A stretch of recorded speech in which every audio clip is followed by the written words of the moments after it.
The most interesting guests. The coolest conversations. Keep watching episodes of the Grizzly Podcast, hosted by Irvin Scott.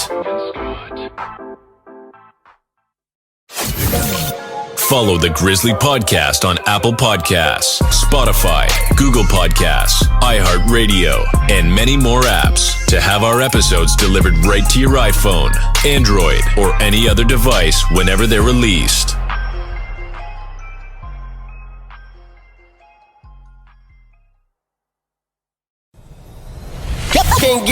Can't get enough of the Grizzly Podcast? Stay up to date with all our latest news, events, and behind-the-scenes footage by visiting grizzlypodcast.com.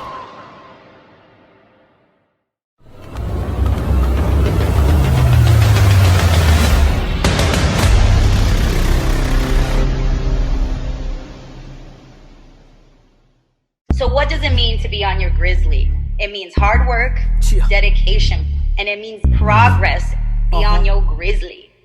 Hard work, dedication, and progress. I'm on my Grizzly, y'all. I'm on my Grizzly. I'm on my Grizzly, y'all. I'm on my Grizzly. I'm on my Grizzly, y'all. I'm on my Grizzly. And if you're busy making moves, say it with me. I'm on my Grizzly, y'all. I'm on my Grizzly. I'm on my Grizzly, y'all. I'm on my Grizzly. I'm on my Grizzly, y'all. I'm on my Grizzly. And if you're busy making moves, say it with me. Coming to you from the City of Angels, this is the Grizzly Podcast, hosted by Irvin Scott. Ladies and gentlemen, welcome to another episode of the Grizzly Podcast. Today, I am joined by a special guest. She is an actress, a director. She's a younger sister of Demi and Dallas Lovato. She's best known for playing the role of Juanita Solis on Desperate Housewives. Ladies and gentlemen, my guest today, Madison De La Garza. Thanks for having me. How's it going, Madison? How you doing today?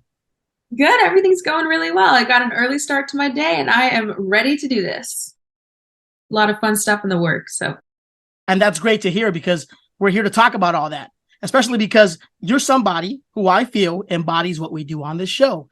This is the Grizzly Podcast, and the Grizzly Podcast is all about people such as yourself, highlighting folks such as yourself who are constantly grinding, constantly on their hustle, and just doing their best to work towards their dreams, and also doing their best to help motivate others as well to stay on their grind. Thank you so much for being a part of the podcast. Let's take them back now, Madison, because this journey of yours, it didn't start from one day to the other. It actually took some time, and just like everything else, nothing happens overnight. It takes a lot of hard work. So you ready to take them back? Oh, yeah. You were best known for playing the role of Juanita Solis on Desperate Housewives. You were the oldest daughter of Gabby and Carlos Solis, which was played by Eva Longoria and Ricardo Antonio Chavira. What was it like being a part of this show? And especially because this was such a prominent show at the time. What was that like? It was a dream come true, honestly. I like to describe it as playing dress up every day. It was, I missed out on a lot of things that a normal child would normally get to do. I mean, we only had a month off for hiatus, which meant that I couldn't go to summer camp. Traveling was difficult. The holiday breaks and things were a lot shorter for me than the average kid. But I wouldn't change a thing. There were small things that I missed out on. School field trips too was another one. But looking back on it now, it's such a small thing in the whole grand scheme of my life and my career and things like that. It was literally like playing a game of dress up every single day. And the cast and the crew, they really helped raise me, which was my favorite part personally, was the people that I worked with. Did Eva Longoria ever give you any advice while on set? She did. She really did. I learned everything I know about acting and being a professional actress from her. Of course, I had two sisters that had been acting, and Dallas actually coached me for the role of Juanita, which I'm sure she might have mentioned. That was one of her first times ever being an acting coach without ever really realizing it. So I learned from her, what marks were and action and cut and all of those terms and things like that. It's kind of hard to imagine me learning those things since I learned at such a young age. It's just kind of always been a part of me and I've always known. But Eva definitely gave me a lot of advice, and she definitely was an advocate for me and my younger sister on the show, Daniela. She played Celia. And I remember there was one Halloween where we were working. It was 9 p.m. And we were obviously trying to get off set because we wanted to go trick-or-treating.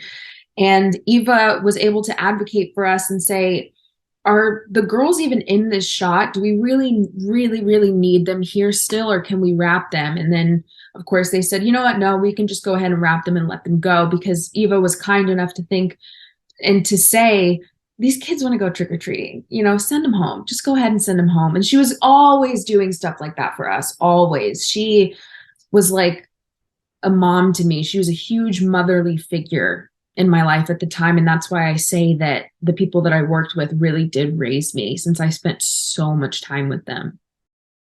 And speaking of being raised, you were raised by wonderful parents, by the way.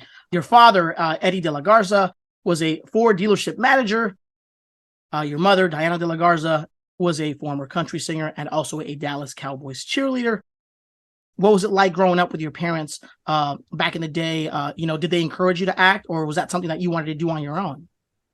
It was definitely something that I wanted to do on my own. I actually had to beg my mom to let me audition for the role of Juanita. She wasn't too excited about it. The script material actually was, it was changed because at first there was a lot more, there was some pretty intense fat shaming in the original script.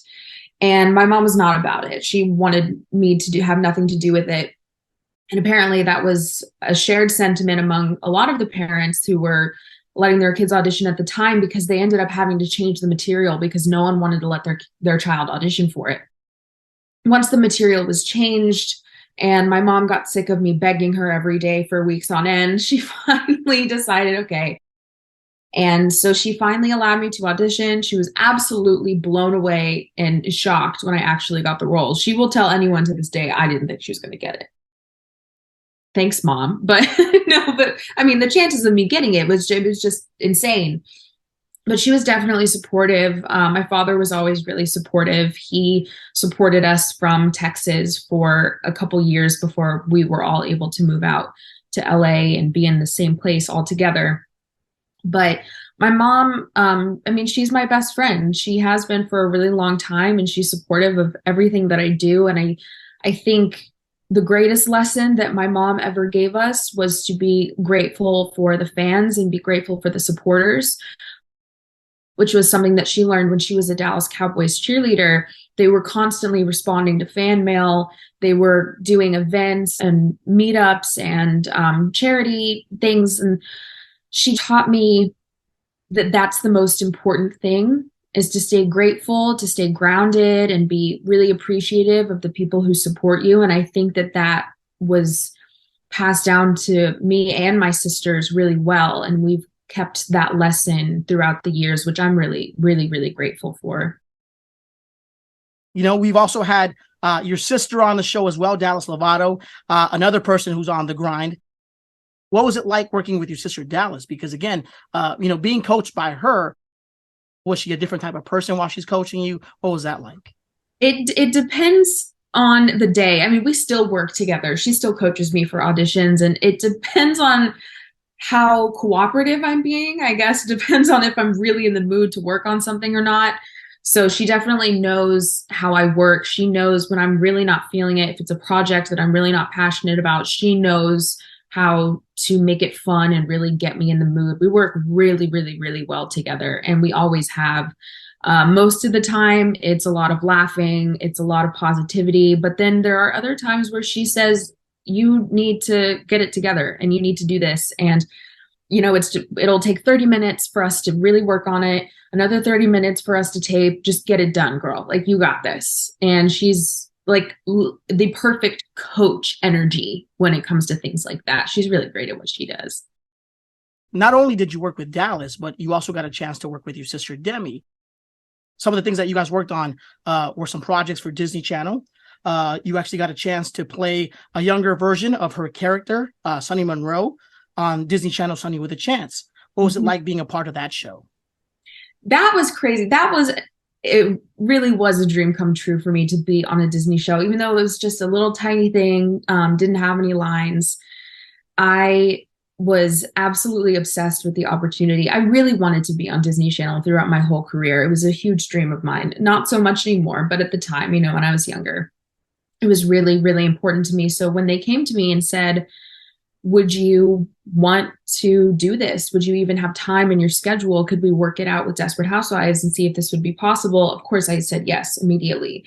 And we didn't get to work in the same scene together, but the fact that we were working on the same set at the same time was just incredible. And I still look back on that day with such fond memories. And they let me, on Friday nights when everyone comes out onto the stage and waves and, all that fun stuff, they actually let me be a part of it because everyone knew me. I spent a lot of time on that set.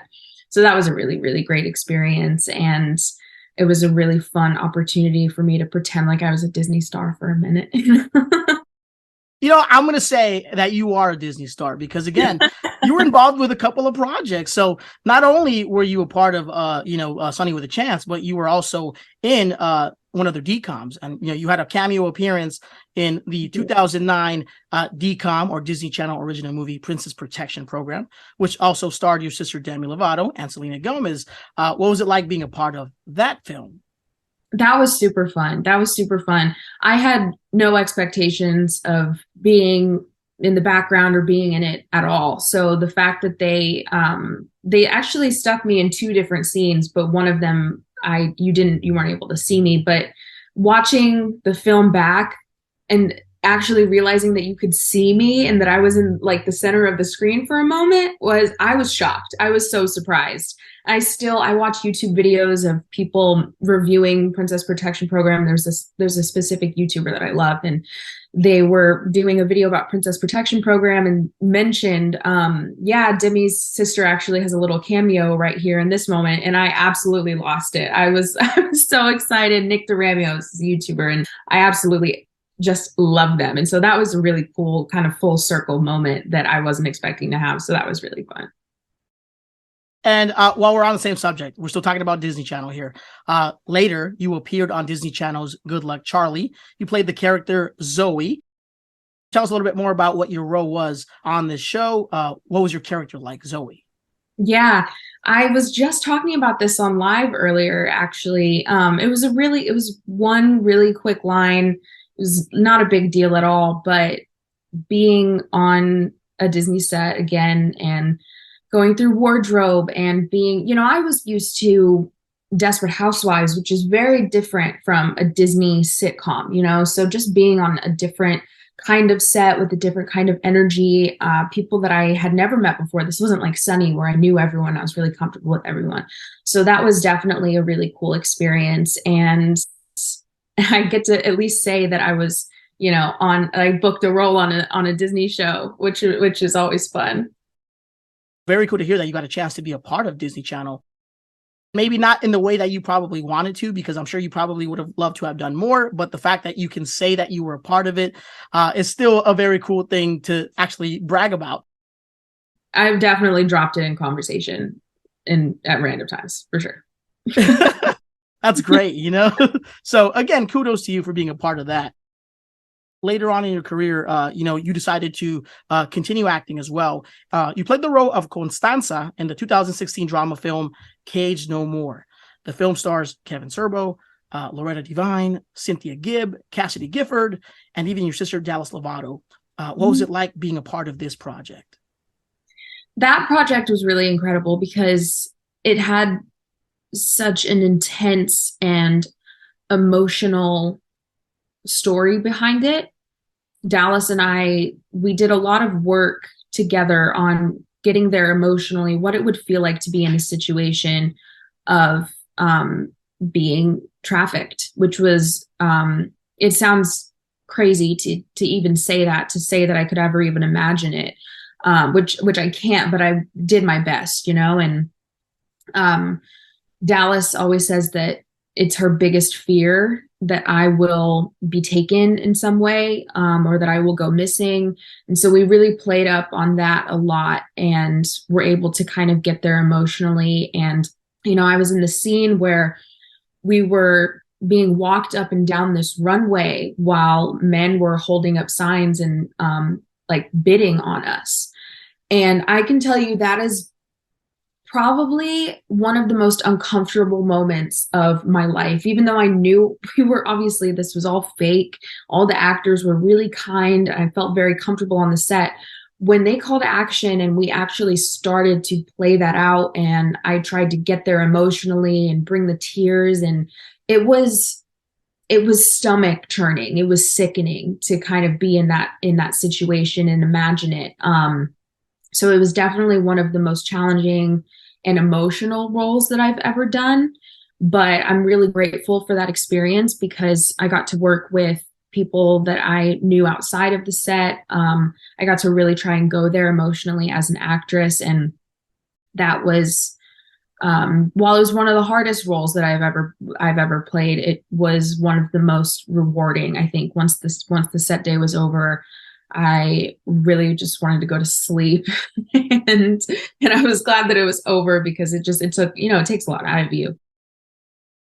You went from doing these cameo appearances on Disney to doing something as important as this project. So again, kudos to you for just being able to evolve throughout your career. You know what I'm saying? Like, this was a very serious role in that sense. So you eventually played the role of Kelsey in Bad Teacher. This was a recurring role you had in that series. What was it like being a part of Bad Teacher? And tell us a little bit more about your role as Kelsey. My role as Kelsey was, it's funny because I actually, I remember not wanting to audition for it at all. No one really wants to play the awkward nerd character. Everyone wants to be the popular girl. Everyone, personally, I like to play the villain. I think that's the most fun, but I felt uncomfortable. I felt like I was going to be embarrassed. And that was one of those moments where Dallas and I were trying to make the best out of a not so fun situation, not so fun script. And we kind of just decided to have as much fun with it as possible. And when I went into the audition room, and I don't want to say made fun of the script because the script was hilarious. The writing was absolutely phenomenal. But I did kind of make fun of the role a little bit, and they loved it. They were cracking up. And I remember I left the audition room thinking, crap, I think I just booked that. I think I just got it. Sure enough, we got the call, and it was a really interesting experience. There were a lot of things about working on that set that maybe it was not the greatest experience. There was a lot of, I don't know if it was political, the industry can be very political and things like that. I don't know if it was because of the size of my role or if it was the budgeting for the show, but it was definitely the first experience I had where it didn't feel as I was coming from Desperate Housewives. So stepping into this role now on this completely new show, the role definitely wasn't as big. It wasn't as important.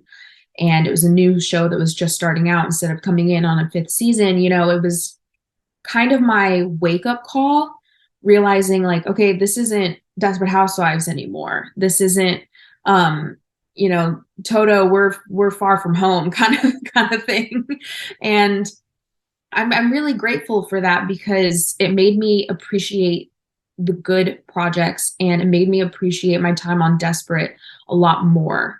Made me realize like, hey, I've been ridiculously blessed. There should not be a single moment where I take that experience for granted and where I take the good stuff for granted, because there are going to be sets that you work on that are not, dream worthy. It's just like any other job, some jobs you're going to love, some not so much. And I can say though, that the cast on that show was phenomenal. The adults were really, really great. Everyone that I worked with was super kind, super funny. it was definitely not the people that I was working with in front of the camera that made it a medium experience. It is what it is, right? But right. You try to make the best out of it. So for sure. I definitely came to love Kelsey a lot. She ended up becoming my favorite character on the show. I mean, I know I'm a little biased, but I ended up really connecting to her and really feeling for her. And I really enjoyed playing her. It was an interesting experience. It was one of those things that Dallas taught me, actually, how to make not so great role into something that you actually really love and actually really connect with and actually really enjoy doing. So that was a really positive lesson for me to learn. You were part of American Coco, and you were in a few episodes. You played the role of Heidi. What was it like being a part of that?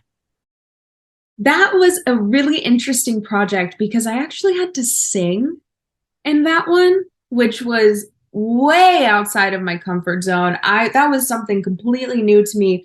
And I had to sing. The first thing that I sang was Amazing Grace, which is not a super easy song to sing. Nothing like what I had grown up singing. I was singing pop music and R&B and stuff like that. So it was new. It was definitely new for me. And singing Amazing Grace on a completely quiet set in front of actors and an entire crew, and everything is just like completely silent. It was strange. It was really strange, but it turned out great. It turned out great. Everyone said I did a good job. So that made me feel great that I overcame something that I was really, really scared of. I also had to record a song that played in a scene. So I was in a studio for the first time, which was also a whole new experience for me. So while it was very, very nerve-wracking because I'm super self-conscious about singing in front of people and super self-conscious about my voice, I actually booked the role because they liked my voice. So that gave me a huge confidence boost and made me feel very, very accomplished and very, very proud of myself once it was over. So that was a really positive experience. I enjoyed it a lot. Prior to this show, had you ever done any singing? And I got to ask because, you have siblings that sing as well, and your mom was a singer as well. So you had never done any singing prior to this show? Never. I had really only sang in front of a few people in my whole life. No school performances, nothing like that. I always, sat back and let the people who wanted to be singers as their career and as their job, I let them take over because I was like, not for me, not my thing, but I kind of got shuffled into this opportunity and I made the best of it, which ended up, really, really, really paying off in the end. But boy, was I scared. Being that you had to sing for this particular role, you kind of have people to kind of go to for advice. So did you tap into your resources here? Did you go to your sister Demi? Did you go to your sister Dallas and even your mom for advice on how to maybe, perfect that voice for this show? I definitely went to my mom in Dallas. Dallas also does a little bit of vocal coaching as well. She's really an artist coach. So she does acting, she does stage presence, she does singing and pretty much everything. So she is definitely my go-to when it comes to entertainment. And so I went to her, and my mom, she grew up originally, she was a gospel singer in our family church. So I definitely went to them for advice because I felt like I had no idea what I was doing. So I got pretty lucky to have a gospel singing mom and a singing coach sister to be there and critique here and there and try and perfect, whatever runs I was doing or whatever it was at the time. But I definitely had some help with that because I needed it. Hopefully in the future, we can see you sing again. Yeah, I've been thinking about it. I've definitely been thinking about doing music for the past couple of years. So we'll see. Maybe this year I'll come out with something. You never know. Aside from acting and singing, one thing that you did was you got into directing. And I think it's so cool to see that because I think you also have to understand the business from that end as well. So besides acting and singing, you actually co-directed a short film. This film was called Pink Elephant. What made you want to get into directing, And what was it like being a part of this project from a different perspective, not as an actress, but more of as a co-director or a director for that matter? Yeah, I originally decided that I wanted to be a director when I was 15. I wrote a short film originally as a school project. We were doing a project for We Schools, and being at a school for young entertainers, we were all very familiar with the filming process and acting in things and producing things. We had a composer at our school and things like that. So we actually created a film called The Imbalancing Act that ended up becoming way more than just a school project. It kind of just grew and grew and grew. But I wrote it, and my best friend Logan, who I actually live with now, so that is really cool. That was like a dream come true. Everything kind of came full circle. She was the one who directed it. And I, through that project, was able to realize that being a young female director was very possible.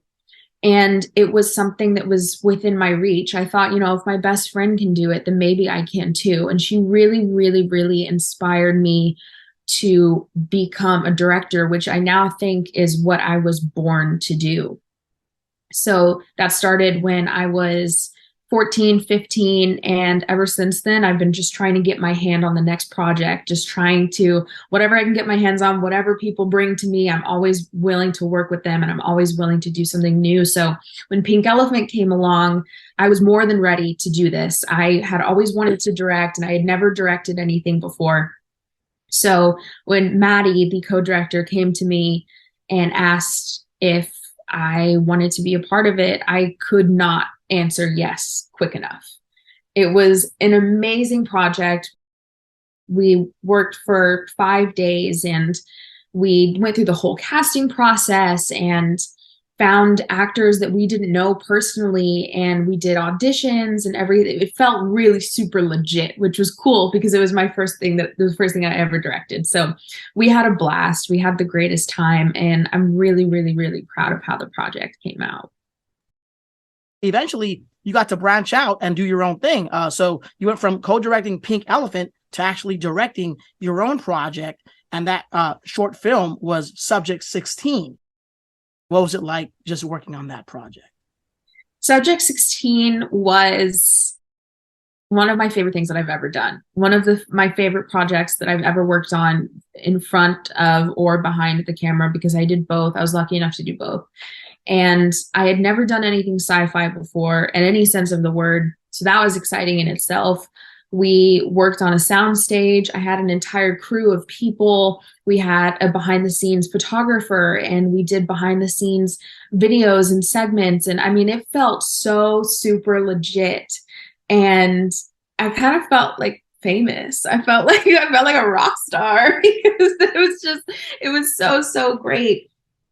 Working with all of these people, and the people that I worked with, oh my God, I absolutely adore them. Brooke Berry, Brett Hodgson, James, he played, his character's name was James Bard. His real name is James Boyd. I don't know how I think it was like a placeholder name that we ended up just sticking with for whatever reason. But I really, really, really got close with them, and I really got to see what is possible when every single person on a project puts their all into it.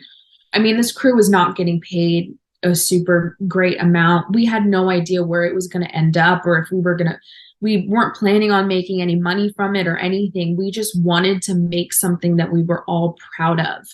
And we shot it in 2 12-hour days, which is kind of crazy when you see the finished product and you see how long the script was. The fact that we got it done in 2 days was absolutely mind-blowing. I didn't think we were going to be able to do it, that's for sure. But the greatest part about that was just seeing the passion and the love for filmmaking. Everyone who worked on it was just in love with making films, which I think is just the beautiful thing. And those are my favorite people to surround myself with, because that's how I am. I'm just in love with the process of making films. So it felt really cool to be around my people. And also I got to be number 2 on a call sheet, which was like the highest I'd ever been on a call sheet. So that was really cool. Yeah, it was great. It's I think my favorite project that I've done so far that has come out. Was there a lot of pressure working as a director? So much pressure. When I think of the word pressure, I think of the very last scene that we did. We thought that we got the final shot and we had to be out of the sound stage in, I want to say like 10, 15 minutes. And everyone was scrambling. Like tensions were super, super high. We got the shot. James and I run off set and we start changing. And I'm like taking off my shoes and my socks. And it was freezing on the soundstage. So I had all these layers of clothing on. I was wearing leggings underneath jeans. Like that's how cold it was. And we were rushing, we were running. And then we hear, we didn't get it. They need to come back. And we just looked, I will never forget the moment we looked at each other and we were like, oh no, this is not happening. And so we had to scramble and put all of our wardrobe back on and then run back onto the set. I think it was one of the most exciting moments of my life because the adrenaline was just crazy. And that, even though it was stressful, those are the moments that I love the most when it comes to filmmaking. Because you've actually gone through these things already, in a way, it kind of prepares you for your future projects, because at this point you kind of know what to expect already. So sometimes you kind of have to go through these things in order to learn and grow, right? So at this point, you're probably an expert by now, right? I don't know about expert, but I know what I'm doing. And that's all that matters, right? In 2021, Variety reported that you were slated to direct a mystery thriller. It's a surprise Zoom party that turns tense when the birthday girl's friends appear to know something that she doesn't. Tell us a little bit more about this new project known as Surprise. Our producer, Max Marlowe, who is a freaking rock star. I tell them this all the time. I say, you're such a rock star. You're such a rock star, because the way that he had to coordinate all of these different time zones, all of the actors are in different countries, and it was filmed over Zoom. It's a Zoom film that was actually filmed on Zoom because all of the actors are in completely different places, completely different time zones. So the way that he coordinated this whole process was just incredible. And I look up to him so much. I'm his biggest fan. I'm absolutely obsessed with him. He's a huge inspiration to me. He's a huge role model of mine. And he asked me to be on this project. He said, do you want to make something together? I have an idea. I think I'm going to write it. Do you want to direct it? I said, absolutely. Hell yeah. So a couple months later, we got this cast together. It was a bunch of people that we had seen on TikTok, especially creators that were doing acting TikToks, acting POVs and things like that. So we found a wonderful group of actors who all have their own following. We did it over Zoom and it's really great. And I'm really proud of it. I've never done anything like this before, directing people over Zoom and having everyone film individually and then getting it all edited together. And it's definitely something that I never expected to be doing and something that I would have never seen coming in a million years, but I'm really, really, really grateful. And I feel really blessed to be a part of it because it's truly something that I don't think has ever been done before. So I'm really excited. You've always been a people person. And I say that because, not only have you worked with different people in the industry, but I watched this video earlier of you celebrating your 10th birthday party. And obviously, like a birthday party, you always expect to have everybody there anyway. But something about your birthday party where people were like really excited about it. You had previous guests of the Grizzly Podcast on there as well. You had Amber Frank. Tiffany Thornton was also there. Looking back now, that 10th birthday party, fondest memory from that birthday party, like something that just stood out. Fondest memory. Oh, that's a really good question. I think, I know exactly what it was. It was my birthday cake. The birthday cake was sick. And it was really cool. It was actually film themed, like movie themed, which is really cool to look back on because I had no idea that I wanted to be a filmmaker at that time. I've been writing scripts and like making little Zoom or little flip camera movies since I was, 8, 9 around then.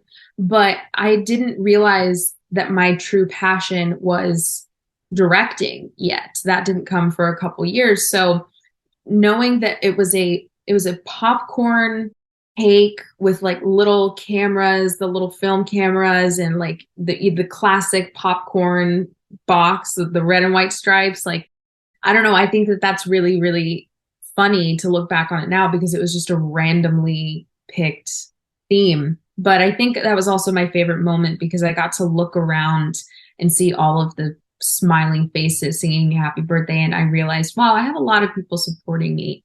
I have a lot of people who love and care about me. And that's always stuck with me. And I know that I'm very, very blessed. And I'm very, very thankful that a lot of those people that were at that party still support me to this day, which is really, really cool since that was 11 years ago.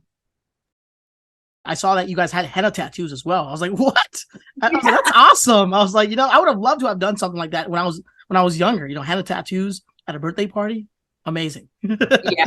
Yep. And I was not supposed to get one because I was still working at that time, and you're not supposed to get your nails done or henna tattoos or dye your hair or anything like that. It's my birthday. I can do whatever I want. So Madison, being that this is the Grizzly Podcast, as I mentioned earlier to you, the Grizzly Podcast is a podcast that focuses on people such as yourself who are constantly grinding, just constantly doing their best to help motivate others to stay on their grind. You're always working towards your dreams, from acting to directing to singing. I mean, you've done it all. We have our listeners and viewers that tune into this show, and they also want to be inspired to achieve a dream, achieve a goal. If you were to offer any advice to these people tuning in right now, what sort of advice would you give these people? I think the greatest advice that I've been given and that I try to give other people is that if you're truly passionate about what you're doing, you'll never have to work a day in your life, which I think I try to live by. Everything that I love to do, I try to turn into a hustle, and every hustle that I have, I make sure it's something that I love to do, and that's something that I've always done since I was a kid. It's something that my family has always done, and learning how to turn passion into productivity, I think, is a really, really important skill. No matter what you're doing, no matter what your job is, your career is, I think that is a very good skill to have and something that's really important to practice in your everyday life, for sure. Wonderful advice. Doesn't get any better than that. Are there any other projects coming out in the future? Is there anything else we can expect from you this year? I have another short film coming out. It's called Delaying Angels. It's also in post. That film is my baby, and I am super, super excited for it to come out because I wrote it, directed it, produced it, and starred in it. So it's nothing like I've ever done before because it really is, it's my essence put into a film. It's the most raw and vulnerable thing I have done so far in my career. So that's going to be really, really exciting, really hard for me to release, but I got to put it out there. I got to let the world see it because I am really proud of it. And I really do love the story. And it's something that I wrote to be dedicated to my ancestors and my family that has passed away. And so I think for that reason, it's also really important to share. Definitely something to look out for. There you go. And for anybody wanting to learn more about Madison's career, maybe you want to learn more about what she did in the past with the Disney Channel stuff, or maybe you want to learn more about what she's doing now. The best way to reach her would be online, right? Tell us where these people can find you. So my Instagram and my Twitter are Mad De La Garza, and my TikTok is Madi De La Garza. And I have a link tree that has all of my films, all of my projects, all of my socials, all in the same place. So you can go ahead and reach me at my email, which is on my Instagram. And I look through all my emails personally and I respond to them myself. So that's the best way to reach me. Thank you so much for being a part of the Grizzly Podcast. Again, we appreciate you taking the time to come on here and just talk to us about everything that you've accomplished over time, from your time on Desperate Housewives to becoming a singer on one of these series, and eventually directing. These are things that probably people have not been familiar with. So the fact that they actually got a chance to kind of hear about it today from you is very special. So I'm wishing you a very successful and healthy 2023. Thank you for having me. Madison, with that being said, stay on your Grizzly. Yeah. Love it. Thank you. I hope you have the best year. I'm really looking forward to see who else joins the podcast. And I am now a regular listener. Appreciate you. There it is. Madison said it. Best show in town. Yes. Yeah. There you go. Thank you, Madison. Get it pop. Let's get it. Yo, that's what I'm talking about. Don't miss a thing. Subscribe to the Grizzly Podcast YouTube channel to access full episodes, video clips, and more on YouTube.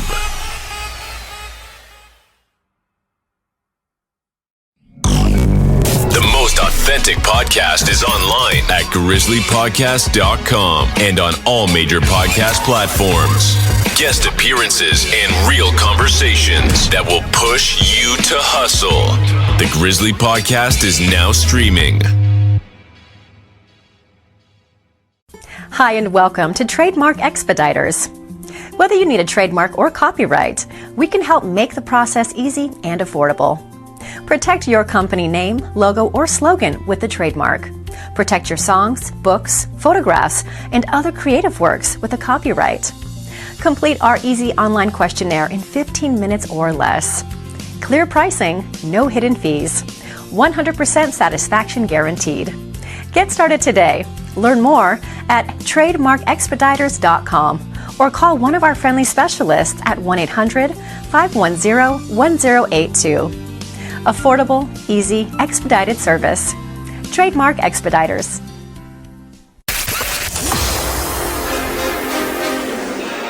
We've shared success stories from people of all backgrounds and inspired others to pursue their dreams.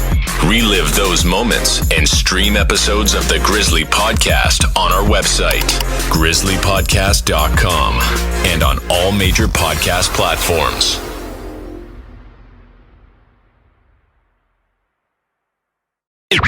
Yo, turn it up. Hard work, dedication, and progress. Stay on your Grizzly. Yeah.